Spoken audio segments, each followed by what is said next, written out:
Good morning বন্ধুরা, সবাই কেমন আছেন? আশা করি সবাই খুব ভালো আছেন। আর আমিও অল্প অল্প করে সুস্থ হয়ে উঠছি। ঐতিস কিচেনের আরও একটা নতুন ভিডিওতে সবাইকে অনেক স্বাগত। তো এই ঠান্ডা সর্দি কাশি লেগে শুধু আমার কেন, যাদেরই হচ্ছে তাদের কিন্তু মুখের স্বাদটা একদমই চলে যাচ্ছে। মানে খাবারের তো কোনো স্বাদ পাওয়াই যাচ্ছে না, সব কিছু মনে হচ্ছে যেন তেতো। তো এই অবস্থায় ঠিক কী রান্না করলে যে খেতে ভালো লাগবে, মানে কোনো কিছুই যেন ভালো লাগছে না। তো তবুও তার মধ্যে খাবার তো খেতেই হবে, মানে পেট তো আর এই কথা শুনবে না। তো আজকে রান্না করব পটল দিয়ে চিংড়ি মাছের তরকারি বা চিংড়ি মাছ দিয়ে পটলের তরকারি। তো যাই হোক, রেসিপিটা আপনাদের সাথে শেয়ার করব, আশা করি আপনাদের ভালো লাগবে। তো চলুন ভিডিওটা তাহলে শুরু করি। তো বন্ধুরা, রান্নার জন্য এখানে চিংড়ি মাছগুলোকে ভালোভাবে ধুয়ে নিয়েছি, আর এখানে আলু আর পটলটা কেটে নিয়েছি। তো এবারে রান্নার জন্য গ্যাসে কড়াই বসিয়ে দিয়ে দিচ্ছি পরিমাণ মতন সর্ষের তেল। আজকের এই রান্নাটা আমি সর্ষের তেলেই করব। তো তেলটা এখন ভালো করে গরম করে নেব।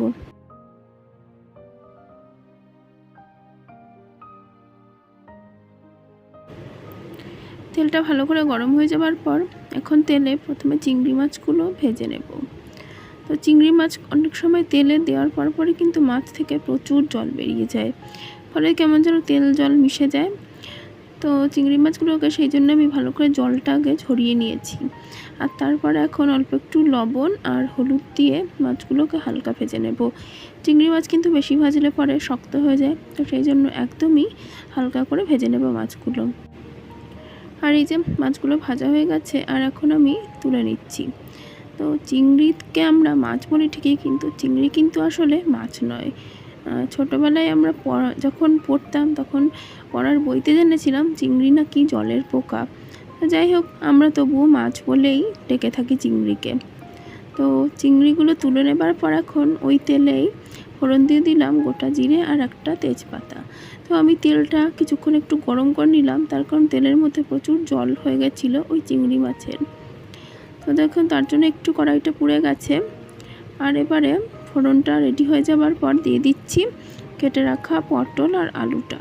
পটল আর আলুটা ভালোভাবে ভেজে নেব।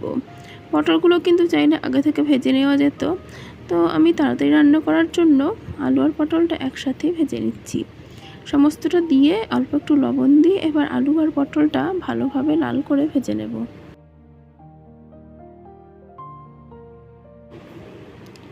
আর গ্যাসের আঁচটা মিডিয়ামে রেখে কড়াইটা ঢেকে দেবো, আর এভাবেই আলু পটলটা ভেজে নেব।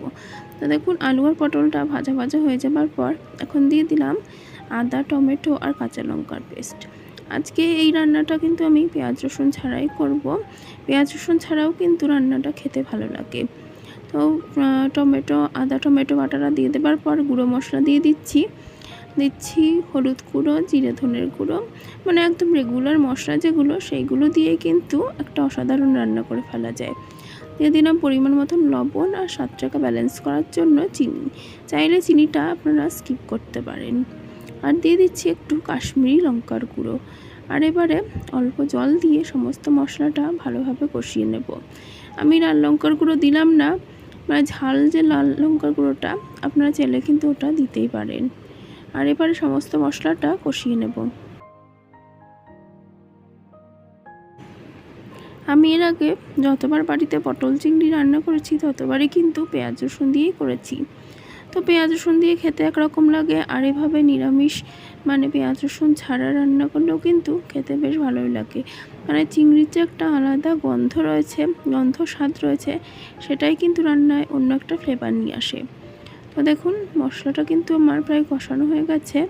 আর এখন ভেজে রাখা চিংড়ি মাছগুলো আমি এর মধ্যে দিয়ে দিচ্ছি, আর দিয়ে অল্প জল দিয়ে দিলাম।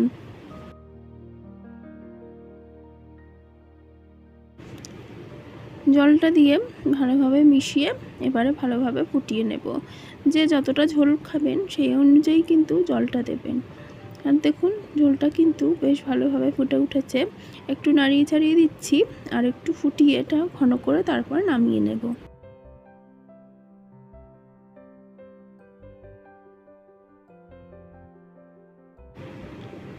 আর এই যে ঝোলটা কিন্তু ফুটে বেশ ঘন হয়ে গেছে। আর এখন দিয়ে দিলাম 1 চামচ গরম মশলার গুঁড়ো। ব্যাস রেডি আজকের পটল চিংড়ি। আর এবারে সমস্তটা ভালোভাবে মিশিয়ে তারপরে তরকারিটা আমি নামিয়ে নেব। দুপুরবেলা গরম ভাতের সাথে খেতে কিন্তু এটা দারুণ লাগবে। বন্ধুরা, আজকের রেসিপিটা কেমন লাগলো সেটা অবশ্যই জানাবেন। আর রেসিপিটা যদি ভালো লেগে থাকে তাহলে অবশ্যই ভিডিওতে লাইক দেবেন, কমেন্ট করবেন। আর যারা যারা এখনও আমার চ্যানেলটি সাবস্ক্রাইব করেননি অবশ্যই সাবস্ক্রাইব করে পাশে থাকা বেল আইকনটি প্রেস করবেন এরকম আরও নতুন ভিডিওর আপডেট পাওয়ার জন্য। অনেক ধন্যবাদ বন্ধুরা।